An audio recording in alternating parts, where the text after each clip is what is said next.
Hello guys, dito ako ngayon sa Brescia, Italy.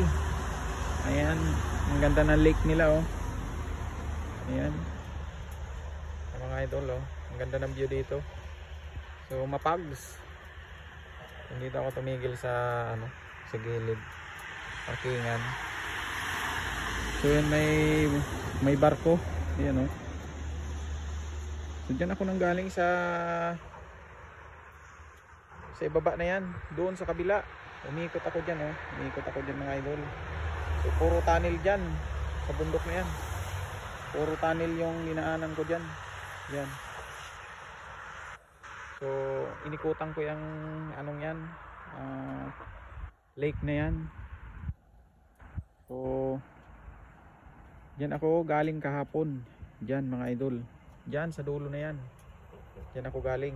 Tapos binaybay ko yung gilid ng lake papunta doon, malayo pa doon sa dulo.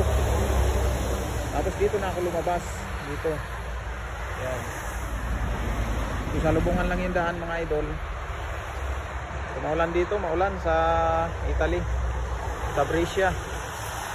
So malapit na ako sa sa expressway. Nandyan expressway sa dulo. Ayan. Ang ganda ng view dito sa kita mo yung yung lake. Malapit lang ang lake.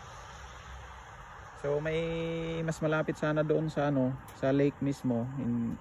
Kaya lang walang parkingan mga idol. Kaya may nakaparking kanina doon na dalawa. Doon sa kabila sa nadaanan ko. Napakalapit yung lake. Mismong lake talaga. So sayang hindi ako nakatigil kaya may nakaparking.